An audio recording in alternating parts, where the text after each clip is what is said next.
la douleur de la discipline est préférable à la souffrance des regrets.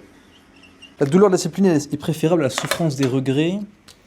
Une phrase qui m'a beaucoup marqué quand je l'ai entendue pour la première fois, qui dispose d'un sens, on va dire, superficiel, léger, comme par exemple le fait d'aller à la salle, on s'efforce de ressentir de la douleur sur la pratique pour au final avoir des résultats, plutôt que de souffrir, notamment souffrir dans le cadre du fait de ne pas faire d'activité sportive et donc de disposer d'un corps qui n'est pas physiquement attirant, bien sûr, d'un côté, mais surtout qui peut être lié à des complications physiques, donc notamment des maladies, donc plus à risque par exemple des maladies cardiovasculaires. Mais une seconde lecture qui va aller beaucoup plus loin que ça, qui va être comprise par le sens de discipline et le sens de regret. Pourquoi ? Parce que, encore une fois, et ça j'en ai déjà parlé, la douleur, fondamentalement, elle est inévitable. La douleur est inévitable, c'est-à-dire que, et cela je vais parler surtout du côté des hommes, bien que, encore une fois, mon audience soit principalement masculine.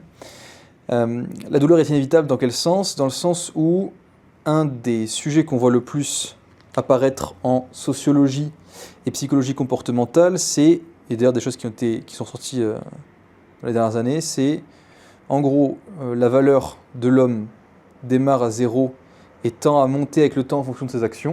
Bien sûr, elle peut redescendre, mais tendanciellement, il va avoir besoin de faire des efforts, de faire des choses, d'agir constamment, régulièrement, pour pouvoir monter sa valeur et l'amener donc vers le chiffre 100, on va dire. Et de l'autre côté, on a le féminin, la femme, dont fondamentalement la valeur va commencer à 100 et va avoir la capacité à descendre vers 0 avec le temps en fonction de ses actions. Pourquoi ? Parce que ça vient rebondir sur la nature fondamentale du masculin et du féminin. Là encore une fois, on parle au sein de la société, c'est-à-dire avec des personnes qui de base ne sont pas saines, qui ne sont pas guéries, donc qui sont blessées. C'est que le masculin va être proactif, donc va avoir la nécessité d'agir, là où le féminin va être réactif. Ça, on l'a déjà vu, on en a déjà parlé. Proactivité versus réactivité, ce qui donc explique le fait que la valeur d'une femme, on va dire encore une fois, là on parle de valeur perçue, je précise, mais la valeur perçue d'une femme va avoir tendance à plus baisser, donc c'est-à-dire que ça va être vraiment une question de, elle part avec le nombre de points maximum, et ça va être que des pénalités, des erreurs de parcours, peu importe, donc on vient enlever des points à chaque fois, là où pour l'homme ça va être plus une question de gagner des points par justement la manière dont il va agir, là où la femme va perdre des points par la manière dont elle va avoir de réagir. Donc ça c'est juste pour poser le contexte. Maintenant qu'on a le contexte, qu'est-ce qui va être important de comprendre ? Pourquoi donc douleur, discipline, souffrance, regret ?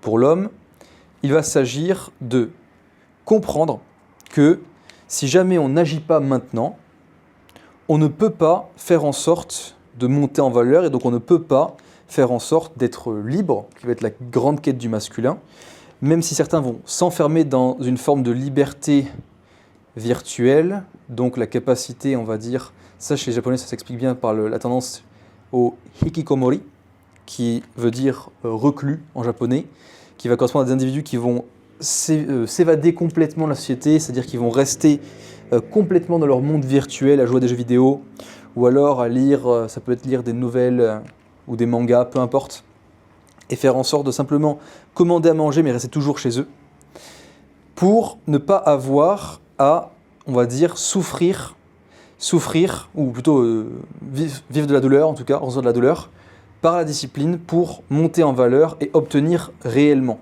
Donc obtenir dans la vie réelle. Ou même, on pourrait parler du cadre spirituel, mais dans l'absolu, ça s'apparente à la même chose.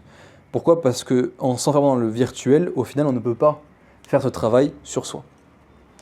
Donc, basé là-dessus, qu'est-ce qu'on y comprend encore une fois ? C'est qu'il y a cette notion, cet impératif d'action pour faire en sorte d'obtenir. Sauf que, effectivement, le propre de l'être humain, ça va être de trouver la solution, on pourrait dire de facilité, pour éviter d'avoir à agir. Et notamment avec l'intervention de l'ego, qu'on considérera comme l'ennemi.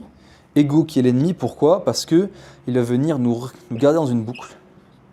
Nous garder dans une boucle, justement, en venant justifier de toutes les manières possibles pourquoi on ne devrait pas agir. Donc pourquoi rester dans l'inaction ? Ou pourquoi agir d'une manière, disons, qui va être aux antipodes, donc à l'opposé de l'action qui nous permettra de prendre en valeur, d'évoluer, de nous sentir épanoui. Donc d'être réellement libre au final, de gagner notre liberté. Parce que l'ego va s'auto-alimenter et son but c'est de survivre, forcément. Qui ne va pas survivre, et l'ego étant on pourrait dire une entité à part, va chercher à survivre par tous les moyens, la petite voix dans la tête qui cherche à persister, et faire en sorte de venir nous justifier nos propres actions pour rester dans une forme de contrôle. L'ego nous contrôle, et on ne peut pas contrôler notre propre vie. Donc, dans la mesure où on va être dans cette dynamique-là, ça va s'apparenter à une grenouille qui va être mise vivante dans une marmite d'eau, on va dire, avec de l'eau qui va progressivement être ébouillantée. Ce qui veut dire que la grenouille, vivante encore une fois, ne va pas sentir que l'eau monte en chaleur. Enfin, elle va sentir, mais elle va toujours se laisser la possibilité de rester parce que c'est pas encore suffisamment chaud pour que ce soit vraiment douloureux et qu'elle en meure. Sauf qu'au final, en restant dedans, progressivement la chaleur va monter jusqu'au moment où elle meurt ébouillantée. C'est-à-dire qu'il n'y a pas l'option de sortir au final. C'est-à-dire qu'elle pense pouvoir se laisser la capacité de sortir lorsque c'est nécessaire, que ça en devient absolument nécessaire, mais en réalité, elle ne va pas s'en voir donner l'occasion, et ça c'est pareil donc pour nous. On va penser disposer de la capacité, ce qu'on pourrait considérer comme un cash-out. Cash-out, ça veut dire nous retirer d'un ensemble d'actions, donc d'une voie qu'on emprunterait à un moment donné. On va penser qu'on va être capable justement de s'écarter de ça, de changer de comportement, et donc au final de ne pas voir notre quotidien s'empirer drastiquement. Sauf qu'en réalité, étant donné qu'on n'évolue pas de manière positive, on va évoluer de manière négative. C'est-à-dire qu'il y a deux grandes voies. C'est soit on évolue positivement, soit on évolue négativement. Il n'y a pas de milieu, on ne stagne pas. Donc, si on n'est pas en train de travailler sur soi, fondamentalement, c'est qu'on est en train de péricliter, donc d'avoir une dépréciation de notre valeur réelle et perçue. Et donc, au final, bon, pour une femme, ça serait bien sûr de continuer de perdre des points, mais pour un homme, ça serait de ne pas en gagner, voire même en perdre aussi, ce qui ferait qu'on compromettrait notre épanouissement, notre quête de liberté. Donc se sentir réellement nous-mêmes, au final. Parce que c'est l'accomplissement de cette quête qui va nous permettre de vraiment commencer à vivre, en réalité, avant que l'on atteigne, entre guillemets, cette quête, ou en tout cas, au moins si qu'on atteigne, qu'on soit dans ce processus d'accomplissement de la quête, et donc qu'on soit vraiment sur la bonne voie, on ne pourra pas se sentir réellement épanoui, et donc ni même complet. C'est pour ça qu'il va être vraiment important que de venir faire ce travail sur soi, et donc d'agir. Sans quoi, on est voué à l'échec, parce qu'il n'y aura pas de miracle. Ça, on le voit, et moi quand j'ai des feedbacks aussi de personnes qui ont la trentaine, la quarantaine, justement qui n'ont pas agi au préalable et qui se rendent compte à un moment donné, c'est ce qu'on appelle parfois la crise de la quarantaine justement, se rendent compte que tout ce qu'ils ont mis en place jusqu'à présent, tout ce qu'ils ont fait, toutes leurs actions, c'était toujours, ou en tout cas l'énorme majorité du temps, la voie facile, la solution de facilité, et donc ils n'ont jamais fait en sorte d'accéder, on va dire, à leur plein potentiel, ni même de réellement se mettre en quête de liberté. Ils se sont toujours contentés des choses. Au final, ils vont, on va dire, péter un plomb et faire en sorte parfois de vraiment péter un plomb au point où ils vont avoir des actions drastiques, extrêmes et extrêmement compromettantes, notamment comme l'histoire de ce policier qui avait fini par tuer sa femme et ses 2 filles avant de se donner la mort. Donc ça peut vraiment être extrême. Et ça, on ne peut pas le savoir en avance. On ne peut pas le savoir en avance. Pourquoi ? Parce qu'il y a des pathologies ou des tendances à certaines pathologies qui ne vont être révélées qu'après un élément déclencheur. Notamment comme la schizophrénie, par exemple. Vous voyez ? Donc, il faut faire extrêmement attention. C'est pour ça qu'il est bien plus préférable que de ressentir de la douleur dans le cadre d'un travail de discipline pour faire en sorte d'agir pour obtenir. Donc, c'est-à-dire on donne pour ensuite prendre. Vous voyez, c'est un échange de valeurs, en gros. Donc on va donner notre propre valeur pour pouvoir recevoir de la valeur en échange et nous diriger vers la liberté que l'on recherche, donc non pas virtuelle, bien sûr, mais liberté réelle, fondamentale. En fait, c'est la liberté par rapport à l'ego. C'est se libérer du joug de l'ego. L'ego étant, tant qu'il est au contrôle, un petit peu notre maître et un horrible esclavagiste. Et l'ego, lorsqu'il est sous contrôle, lorsqu'il va, pas forcément disparaître, mais en fait venir intégrer ou faire partie intégrante de notre esprit, alors à ce moment-là, il sera la clé même de notre liberté, au final. Donc, comme je le disais, voilà, si on ne se concentre pas là-dessus, on ne peut que être amené à notre perte et que ressentir d'énormes regrets. Et ça, j'aime bien le dire, c'est une phrase que j'avais découverte il y a de ça quelques temps, justement dans certaines nouvelles chinoises, des histoires antiques chinoises. C'était quelque chose dans le style il n'existe malheureusement aucun remède pour venir atténuer les regrets.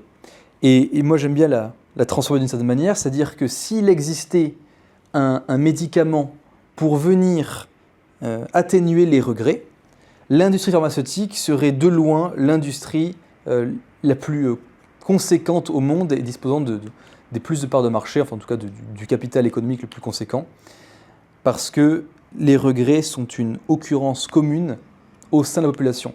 Pourquoi ? Parce qu'il est bien plus simple de ne pas agir dans l'inaction ou d'agir de manière simpliste et en cherchant la voie de facilité, pour au final être amené à regretter. Ça, c'est le calcul basique, c'est je ne me mouille pas trop pour au final être amené à regretter, mais bon, je ne suis pas trop mouillé, maintenant je regrette quand même, plutôt que, au final, travailler, agir maintenant, parce que demain on ne peut pas agir, on ne peut qu'agir maintenant, aujourd'hui, tout de suite, à la seconde près, pour obtenir les résultats, faire en sorte de se libérer, être épanoui et enfin accomplir ce que l'on veut accomplir. À vous de jouer, à vous d'agir, vous savez quoi faire. Plus facile à dire qu'à faire, vous me direz, mais en même temps, pour ça, il faut commencer à travailler sur soi. Si ça vous intéresse, n'hésitez pas à rejoindre un Telegram, dont le lien est en description, comme toujours. Vous pourrez poser vos questions si vous en avez, pour avoir du contenu exclusif aussi à ce sujet. Et d'ici là, n'hésitez pas. Si vous avez besoin d'aide, demandez de l'aide. Pourquoi ? Parce que ça commence toujours par se faire aider par quelqu'un qui dispose de plus de connaissances que l'on en a. Avoir un mentor, c'est capital.